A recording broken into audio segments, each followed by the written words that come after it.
In the NBA Summer League, all eyes were locked on one headline: Bronny James versus Cooper Flagg. It had all the makings of a blockbuster. Fans lined up before sunrise. Tickets were the most expensive in Summer League history. The stage was set. Bronny came out swinging with back-to-back jumpers. Meanwhile, Flagg showed everyone why he is the 2025 #1 pick. And by the final buzzer, it was clear. Cooper Flagg stole the spotlight without even needing the box score. Before getting into the game, let's break down a head-to-head comparison between the two. In fact, Bronny James versus Cooper Flagg was never a fair head-to-head. It was a crossroads moment. Two names, same stage, completely different narratives. Bronny came in with the NBA's brightest flashlight on him. He's LeBron's son. He's the other half of the league's first father-son duo. That alone brings weight. But he's also a 6'3" guard with modest G League numbers: 4.8 PPG, 2.8 RPG, 2.1 APG, and a long road ahead. His Summer League debut? Respectable. 8 points on 2 of 8 shooting, with some early confidence. Not bad for a guy still shaking off the rust after a heart scare just a year ago. Flagg? Whole different beast. 6 feet 9 inches, 225 pounds of length, vision, and chaos. He didn't shoot well. 5 of 21, 0 for 5 from deep, but that's beside the point. He posted 10 points, 6 boards, 4 dimes, 3 steals, and a block in 32 minutes, doing everything else but scoring efficiently. It was the kind of performance that screamed future franchise cornerstone. One is building his name, the other is already etched in stone. Their Summer League showdown didn't just turn the heads, it gave NBA fans a reason to love the game even more. Bronny was chasing legitimacy. Flagg was expected to do things that #1 pick guy does, and in Vegas, that drama was impossible to ignore. Let's get one thing straight. This wasn't just a game. This was a spectacle. A storyline first, basketball second. The media sold us Bronny versus Flagg like it was the Summer League version of Magic versus Bird. Instead, what we got was a cold shooting exhibition wrapped in sold-out hype. Still, there was plenty to learn if you could see past the missed jumpers and social media highlights. First possession of the game, Cooper Flagg touches the ball, pulls up, and nearly airballs the side of the backboard. Welcome to the NBA, kid. But don't worry, on the very next play, Dalton Knecht says, "Let me match that energy," and bricks a shot of his own.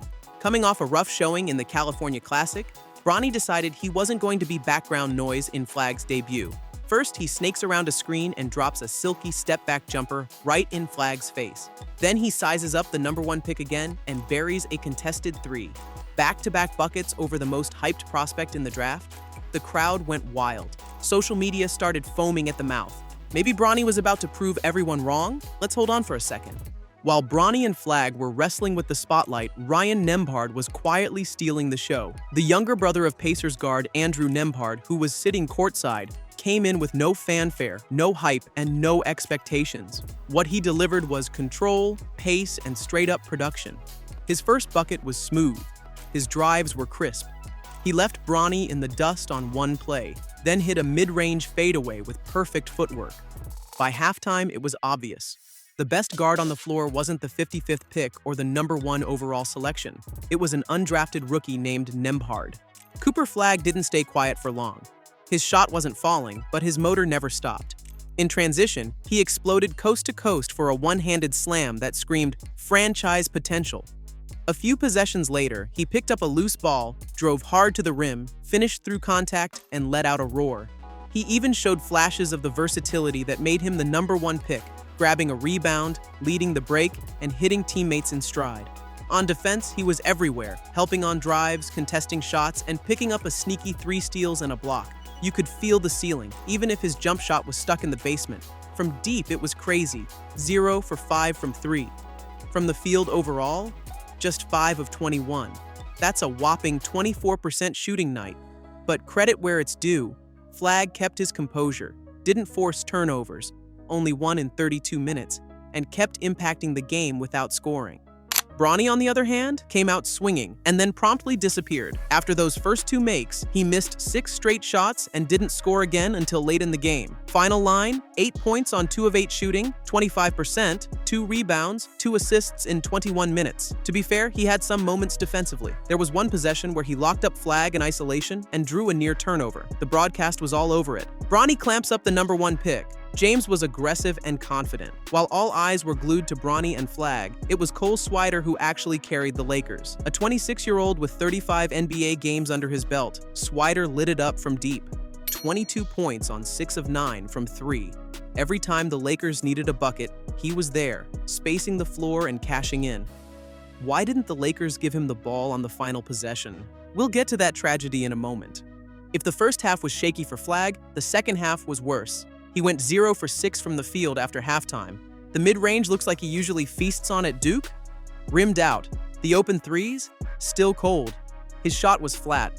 His legs looked heavy, but he didn't force things. He stayed in rhythm, kept making plays, and didn't pout. He dropped a perfect lob in the fourth that should have been on every highlight reel, if only his teammate had finished it. He had a clutch block in the final minutes, then immediately pushed the ball and set up Nembhard for the go-ahead 3. That play, defend, rebound, push, assist, was vintage Cooper Flagg, and it reminded everyone, even when he's missing everything, he's still that guy. Game tied. 2 minutes left. The Vegas crowd was on their feet. This is why you pay $650 for lower bowl seats at the Summer League. Swider hits a big 3 to give the Lakers the lead. Nembhard responds with his trademark calm. Step-back jumper, splash. Flagg swats a shot into the backboard, leads the break, and sets up another Dallas hit the bucket. The crowd went crazy.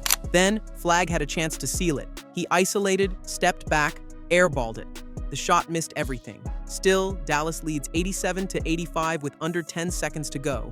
Final possession, why? Bronny, why? Now here's the part that'll live in Lakers infamy, at least for Summer League historians. LA runs a high screen for Bronny. Swider is wide open on the wing. The same Swider who has 22 points and a flamethrower for a hand. But instead of passing, Bronny sizes up his man, pulls up for 3, and bricks it. And everyone is left wondering, why didn't the Lakers draw up something for the one guy who was actually cooking? So, what did we learn? Bronny James showed confidence early but faded hard. His final stat line was basically in line with his G League averages. He's not ready to contribute in real NBA minutes yet, but he's not supposed to be.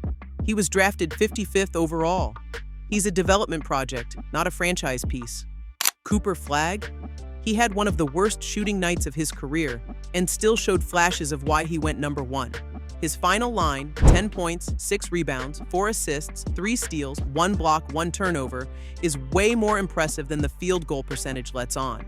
Defensively, he was excellent. As a playmaker, he was under control. And post-game, he owned it. I would say that might be one of the worst games of my life, but no, we got the win, so that's what really matters to me. Not up to my standard. I'm gonna regroup. I'm gonna be all right. It's a new feeling, new environment, new teammates. They had my back. I didn't have my best game, but I'm gonna just keep going forward. That kind of self-awareness is rare, and it's why people around the league, including Coach Jason Kidd, are excited to see what he becomes.